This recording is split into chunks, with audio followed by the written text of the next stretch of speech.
Okay. Julie, thank you very much for setting this up today. We'd like to call this meeting into order. It's now 3:07, and we have a special public meeting.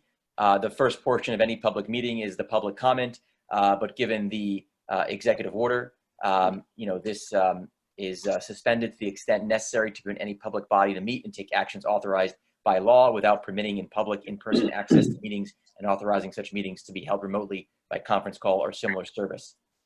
So first, we can pass this off to Russell for our suggested resolution. So Russell, I'll let you take this from here. And then after resolutions, we have a quick discussion. Okay, so as we discussed at our prior board meeting, we adopted the village budget. We did not need to, although we were authorized if we needed to, go over the tax cap. The board passed a operating budget that did not exceed the tax cap, and therefore we would need to have a public hearing regarding repealing the local law to go exceed the tax levy, and then we can pass the local law to repeal it. So the suggested resolution is resolved that the Board of Trustees directs that the administrator publish and post for a public hearing to be held on May 14th, 2020, to hear any and all persons for or against the local law to repeal local law number 1 of 2020, authorizing a tax levy in excess of the limit established in general municipal law section 3C. Is there a motion? So moved. Second. Second. All in favor? Aye. Aye. Okay. And I think what we've done in the past is we've turned this now over to Village Attorney Brian Egan, who will kind of lead the discussion portion of this. Thank you, Russell. Thank you, Mayor, members of the Board of Trustees. Going through the agenda as we've done before on these special meetings. One, the first issue is the current status of Village Hall operations. I believe that they remain status quo, but I'll ask Russell and Julie if they're interested. So Village Hall, operations are moving smoothly. We actually have had discussions this week about the potential need to increase staff presence here because of increase in mail and items that actually need to be physically processed and can't be done remotely. However, we are keeping up. Everyone is busy and working. However, again, everything is working well. With regards to personal safety and PPE, we are in good shape right now. And I will turn over to Gary with regards to general operations in the DPW and those departments. Okay, so in the DPW, we are status quo as well. We are 50% staffed, essential work only, 1 week on, 1 week off. The grass is growing, things are getting warmer, so there are more jobs out there waiting for us. So we're going to be waiting for guidance from the governor, from the village board on deeming new jobs essential as we go along. But right now we're keeping up with what we have to do. We have no new cases of coronavirus in the DPW staff. We still have Kenny Zay as one person who's on the mend at home. And other than that, we're treading water, but we're doing good. Good. Excellent. Thanks very much. Any questions for Russell or Gary? Russell, you had indicated you have sufficient PPE. How are you doing, Gary? We're actually doing fine. We've been getting more supplies in for face masks generally. We're still out there looking for some disinfectant products. Suppliers are backlogged on Lysol, wipes, things like that. But we're making do with what we have at this point. Good. Okay. Any other questions? Okay. I'll turn to the mayor on governmental partner operations and any updates with regard to any of our partners. Thank you, Brian. We had a call with Steve Malone and Peter Scully regarding beaches. There were a number of mayors and supervisors across the county on the call. Russell, our village administrator, joined us. So I'll let Russell kind of explain exactly what happened on that call. And that might lead to a brief discussion here. But Russell, you can take it from here. Thank you. Okay, so the purpose of the call was to give any updates on guidance that was coming down from the state, which most everyone is on the county call, the afternoon county call for all elected officials in the county. And most of the guidance with regards to beaches is still in a little bit of limbo. What the purpose of the call was to talk about issues that we will be looking for guidance from, and also to get a feel for any special circumstances that any particular municipality has that might be unique, so that it gets addressed as guidance moves forward. So obviously we'll start from, outside the beach in. First discussion was regards with parking. And obviously even within our own village, depending on which beach we're speaking about, parking is different. Obviously we have Cooper's Beach, which is a large parking area with excess parking available, and we have others that are relatively slim and road endings. So the discussion was, are there other circumstances that villages have an idea, or municipalities have, that present unusual or different problems, and thoughts on it. So whether it was, the actual parking for the beaches, if you have benches, are you going to permit chairs, blankets? Southampton Village has a little bit of a unique situation in which we actually have concierge service. So, unlike, a lot of places where you can rent a chair and then you take it yourself, we have a concierge service. So they discussed all the different potential intricacies and unique issues that could be brought up in running a beach, and just gathering thoughts and concerns, how to separate lifeguards so that you have that you are maintaining the legal standard that you have to have, but yet proper social distancing.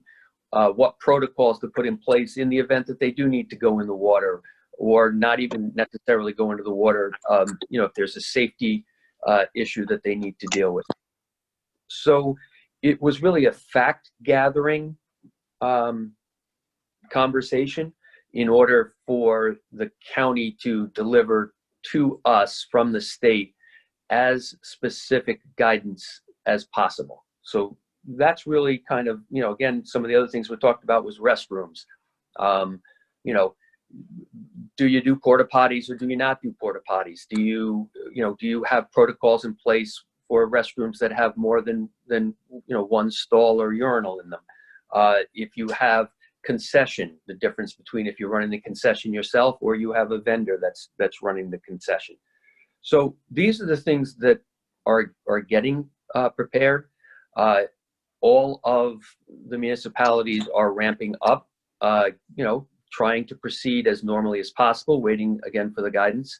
One of the things that was discussed that everyone pretty much agreed upon is the need, regardless of what the restrictions are, of ramping up staffing, that there will need to be additional staffing in order to maintain whatever the rules are that are established in operating beaches, whether it be parking, the area where people enter or leave the beach, monitoring the beach for social distancing, monitoring restrooms, all of those types of things. So one of the things that I think is important for this board to understand is I think we probably should also look to increase the number of staffing that we have.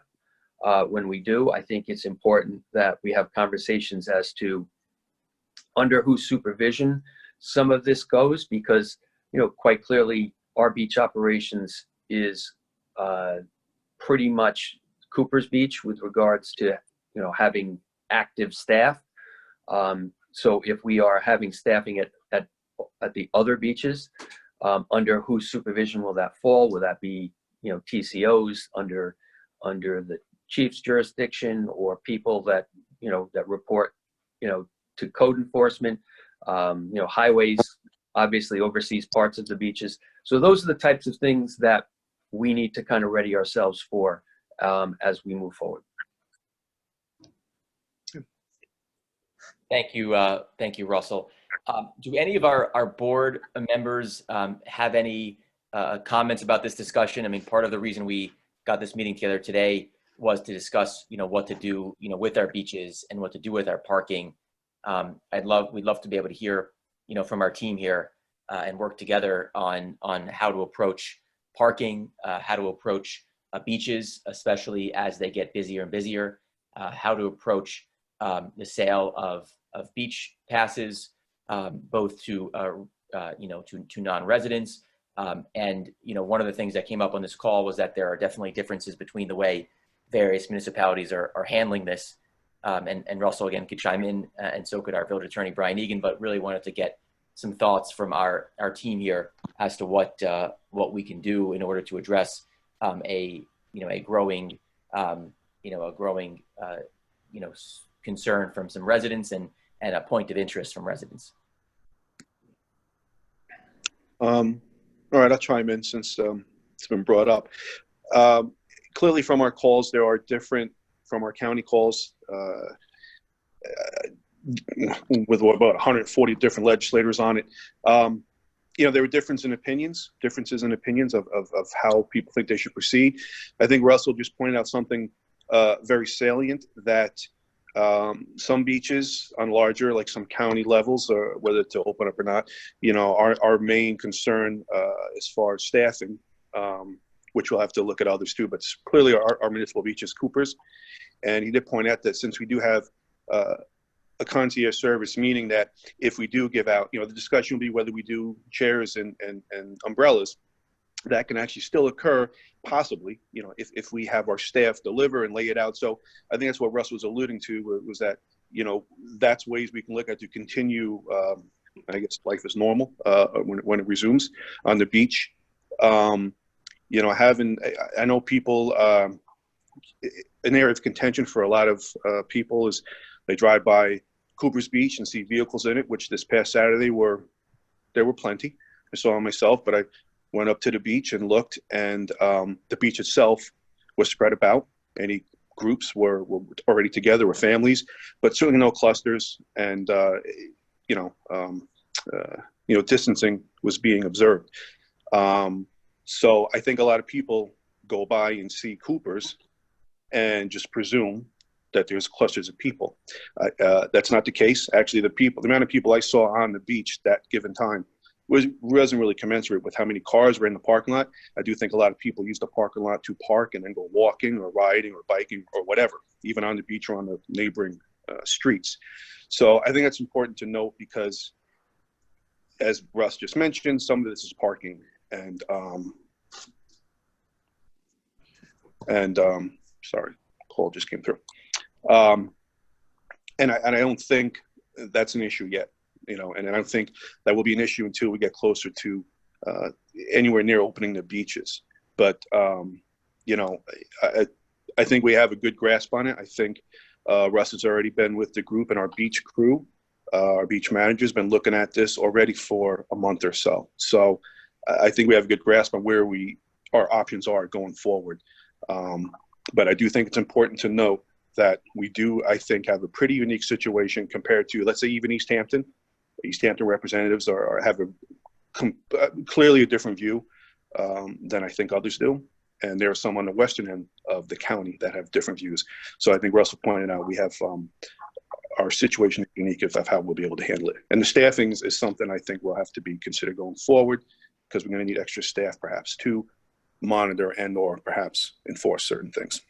But I do want to point out to people, again, as I said in the past, enforcement is there. People are watching. Police are out there. And as I said, just because you don't see an officer or a patrol vehicle, we have cameras everywhere. So there is always surveillance going on, especially in the hot spots. So please, everybody be mindful of that. So one of the things, just to expand on what Trustee Yastrzemski was speaking of, we have, one of our advantages is our beaches are on one long strip of road. It's not, the towns are really struggling because their beaches, can be anywhere and spread out in numerous places. The town of Southampton has trustee beaches, and it has, beaches that are just road ends, and they have beaches that, that have lifeguards. So one of the things that is an advantage of being a village is that, the area that we're covering is relatively small. And one of the things that was being discussed is if it's conducive for doing so, and you are able to have even just a staff member that basically when people come, kind of direct where they should park and then point out where they should park their chair if they bring a chair, or their blanket, or those types of things. So even on the beaches that that aren't, we're not bringing the chairs down, we could position someone in a spot that essentially directs people as to what part of the beach they should go, and also kind of monitor when we get to a certain capacity. So those are the types of things that we've been talking about and how we would do if we need to do them. I mean, again, it does look like that social distancing is here for the foreseeable future, and those are the things that we're looking at. We're very fortunate with our concessionaire that it's someone who's in the business, who already is in a situation where they understand how to do the takeout food and how to put a process in place. So those things are already being looked at and addressed. So I do think we're in pretty good shape as far as again, waiting for the final decisions on other types of items. Yeah, so if I just chime in for a second, touching on Russell and Rich, and I spoke to the mayor on Saturday. He was at Cooper's Beach, and we talked about getting some discussions going on amongst everybody, and more importantly, probably getting them amongst ourselves so we can get this, a plan going forward is going to be extremely important. Employee safety and public safety is the number one, top of the list right now. And I believe working with the department heads, the chief, the trustees, reaching out with each other, as well as the mayor, everybody coordinating and getting this done to a point where it's safe and it works well. I think we will get that done, and it's going to require us all to communicate with each other, which I know will happen. So let's just take a bunch of the things that were mentioned today and start reaching out to each other and putting a plan together, coming back to the administrator and the chief and Gary and everybody else. And I think we'll get some good stuff going.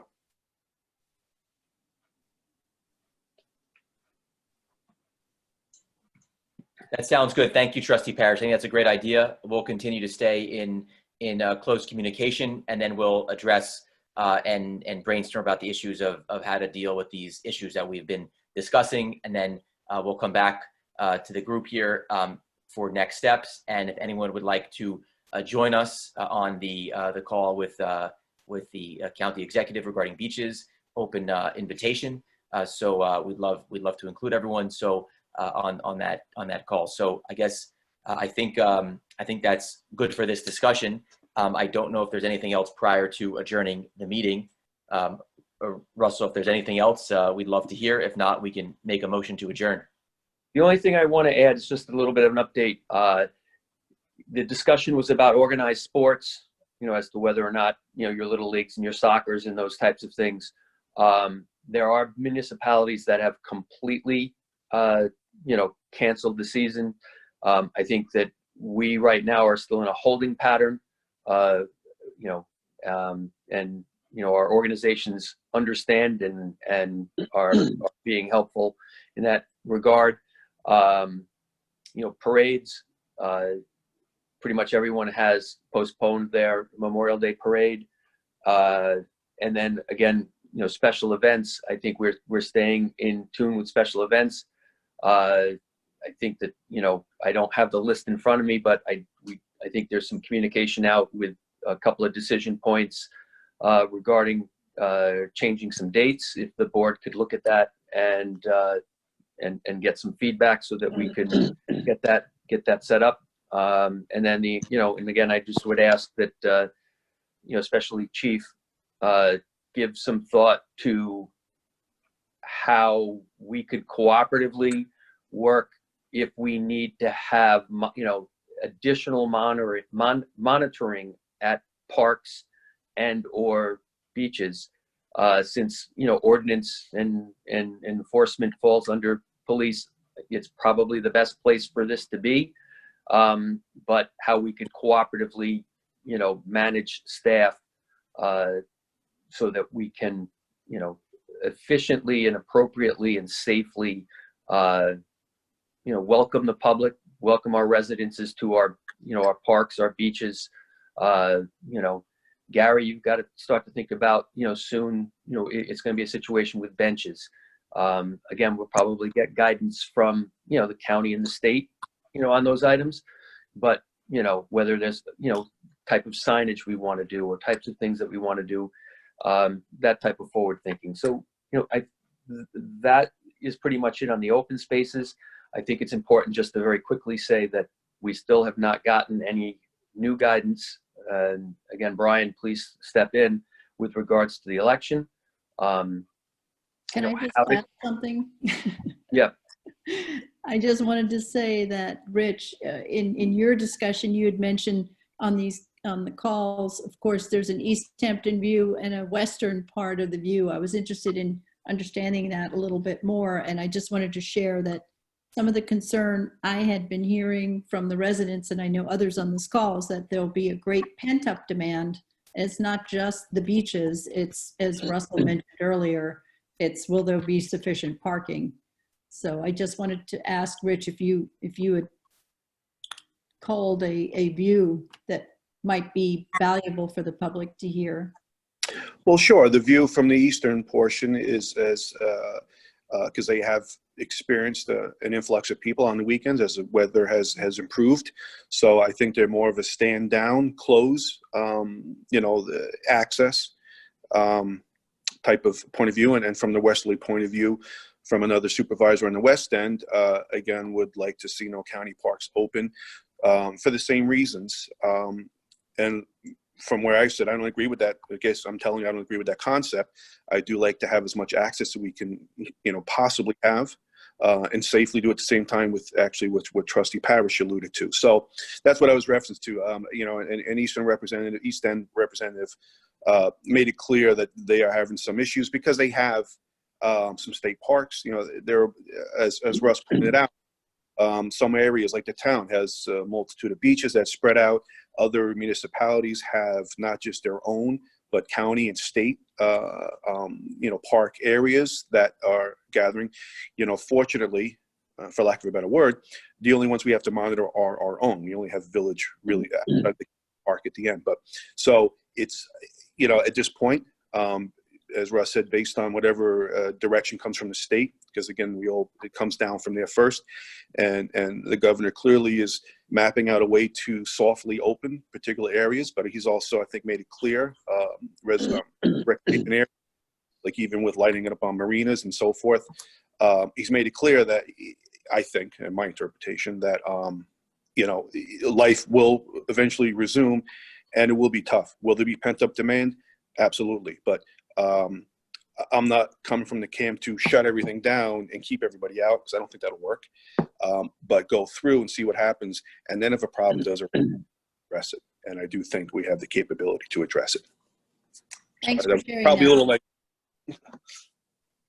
Thanks, Thank Rich. you very much, everyone. So if we're okay, I think we can stay in close communication. We'll make sure we're touching base, obviously, regularly, work together. And with that said, we can make a motion. I can make a motion to adjourn.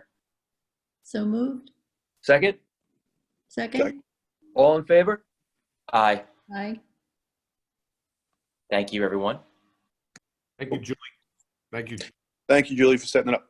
Thank you. Thanks, Julie. We're done.